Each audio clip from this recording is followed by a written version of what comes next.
घरातल्यांच्या आरोग्यासाठी व शांततेसाठी पिण्याच्या पाण्यात करा हा एक उपाय. त्यामुळे होणारे फायदे व मी अनुभवलेल्या गोष्टी पुढे सविस्तर दिलेल्या आहेत. व्हिडिओ शेवटपर्यंत नक्की बघा. चॅनलला सबस्क्राईब करायला विसरू नका. व्हिडिओ आवडला तर शेअर आणि लाईक नक्की करा, जेणेकरून सगळ्यांना या गोष्टीचा फायदा होईल. विज्ञान व धार्मिक दोन्ही पुस्तकांमध्ये सारखेच संदर्भ मिळाले. पिण्याच्या पाण्याच्या भांड्याजवळ देखील एक दिवा लावावा आणि ज्या दिवशी शक्य असेल त्या दिवशी एक फूल देखील तेथे वाहावे आणि मनोभावे पाण्याच्या सर्व भांड्यांना हात जोडून कृतज्ञता व्यक्त करणे. काही जणांना हे विचित्र वाटू शकेल, कोणाला हास्यास्पद वाटेल, पण हे खरे आहे. मी अनुभव करूनच हे सगळे तुमच्यासोबत शेअर करत आहे. विज्ञानाच्या परीक्षेतून तावून सलाखून बघितल्याशिवाय सहसा कोणत्या गोष्टींवर विश्वास ठेवत नाही. पण 6 महिन्यांपूर्वी पाणी या विषयावर अत्यंत अभ्यासपूर्वक असे संशोधन माझ्या हाती लागले आणि त्यानंतर चक्क काही धार्मिक पुस्तकांमध्ये त्याचे जसेच्या तसे संदर्भ देखील मिळाले. ते सोप्यात सोपे करून खाली देत आहे. नक्की वाचा आणि करून पहा. अनुभव नक्की येईल. पाणी म्हणजे जीवन. पाण्याला स्वतःची विशिष्ट एक अशी स्मरणशक्ती असते.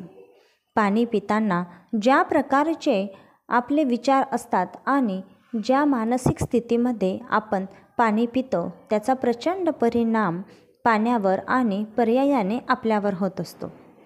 पाण्यामध्ये बाहेरून येणाऱ्या प्रत्येक प्रकारच्या ऊर्जेप्रमाणे बदल होत असतात आणि त्या बदलाप्रमाणेच ते तुमच्या शरीरावर परिणाम करत असते. पाणी हे प्रत्येक व्यक्तीच्या शरीरावर वेगवेगळ्या प्रकारचे कार्य करते. आपल्या शरीराचा जवळपास 70 ते 75% भाग हा पाण्याने बनलेला आहे. म्हणजेच शरीराचे कार्य कसे चालवावे हे मुख्यत्वे आपण जे पाणी ग्रहण करतो तेच ठरवत असते.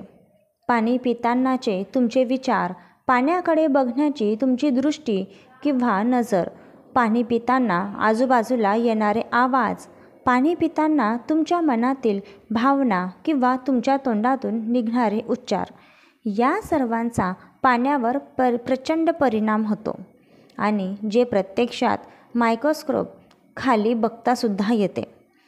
तुमची मानसिक स्थिती जर प्रचंड सकारात्मक असेल आणि हातातील पाण्याविषयी जर तुमची प्रचंड कृतज्ञ असाल तर गढूळ पाणीसुद्धा किंवा दूषित पाणी देखील तुम्हाला काहीही अपाय करू शकत नाही. आणि तुमची मानसिक स्थिती नकारात्मक असेल आणि पाणी पिताना जर तुम्ही पाण्याविषयी बेफिकीर असाल तर अतिशय शुद्ध पाणी देखील अपायकारक ठरू शकते. पाणी हे जिवंत असून मानवाची मज्जासंस्था ज्या प्रकारे काम करते त्याचप्रमाणे पाणी आणि त्याची पेशीसंस्था करू शकते. जे पाणी हातात धरून किंवा जवळ ठेवून प्रेमाच्या भावना मनामध्ये आणल्या जातात त्या पाण्याच्या पेशींचा किंवा कणांचा आकार खूपच सुंदर असतो.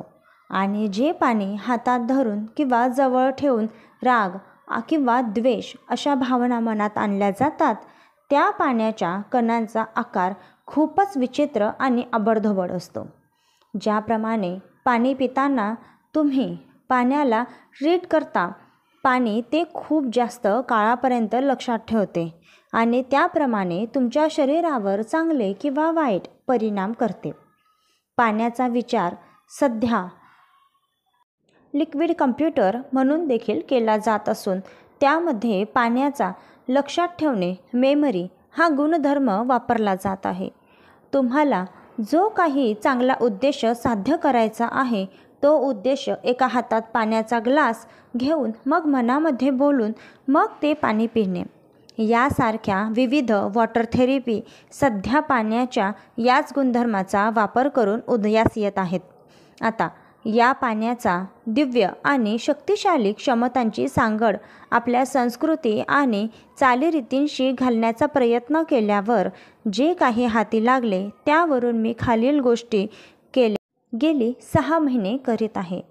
पिण्याचे पाणी तांब्याच्या भांड्यात ठेवूनच साठवावे आणि शक्यतोवर तांब्याच्या ग्लासानेच पाणी प्यावे, कारण तांबे हा धातू ऊर्जेचा सुवाहक आहे. रोज रात्री ते तांब्याचे भांडे चिंच आणि हळद वापरून धुवावे. त्यानंतर त्यामध्ये स्वच्छ पाणी सुती कपड्यातून गाळून भरावे. त्यानंतर या पाण्याच्या भांड्याच्या बाजूला एक दिवा लावून भांड्यावर एक फूल ठेवावे आणि पाण्याविषयी मनामध्ये अत्यंत कृतज्ञतेचे भाव आणून हात जोडावेत. आम्हाला आयुष्य, आरोग्य आणि जीवन प्रदान करण्याबद्दल आभारी आहोत, असे किंवा या प्रकारचे कोणतेही चांगले विचार मनात आणून कृतज्ञता व्यक्त करू शकता. सकाळी उठल्यानंतर याच भांड्यातील पाणी पिऊन दिवसाची सुरुवात करावी. पाणी पिण्याचा सर्वात योग्य मार्ग म्हणजे दोन्ही हातांच्या ओंजळीत घेऊन पाणी पिणे, परंतु ते आपल्याला शक्य नसते. त्यामुळे पाणी पिताना ज्या भांड्यामध्ये किंवा पेल्यामध्ये प्याल तो दोन्ही हातांनी पकडून पाणी पिणे. पाणी पिताना जाणीवपूर्वक काही सेकंद पाण्याचा ग्लास दोन्ही हातांत धरून मनामध्ये चांगले विचार, चांगल्या भावना आहेत याची खात्री करूनच पाणी प्यावे. हीच गोष्ट कोणाच्या घरी गेल्यावर किंवा बाहेर गेल्यावर कुठेही पाणी पिण्याची वेळ आली तर जाणीवपूर्वक थोडी जास्त वेळ करावी. केवळ तहान लागल्यावरच पाणी प्यावे. सारखे सारखे विनाकारण पाणी पिऊ नये. आहारामध्ये पाणी जास्त प्रमाणात म्हणजे 80 ते 90% असलेल्या घटकांचा म्हणजेच फळांचा जास्तीत जास्त समावेश करावा. या प्रकारे पाणी पिण्यामुळे आणि वर दिलेल्या सर्व गोष्टी गेले 6 महिने सलग केल्यामुळे पहिल्याच दिवसापासून झालेला फायदा. माझी लहान मुलगी जी दर महिन्याला आजारी पडत होती आणि तिला अँटीबायोटिक्स दर महिन्याला द्यावे लागत होते, ते पूर्ण बंद झाले.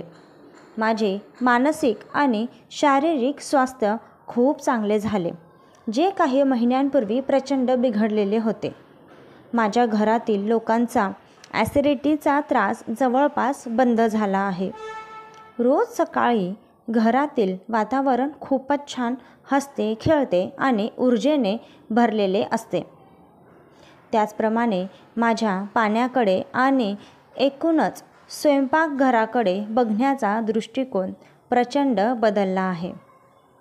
एखाद्या दिवशी दिवा लावायचा विसरला तर पाण्याच्या चवीमध्ये जाणवण्या इतका फरक आहे.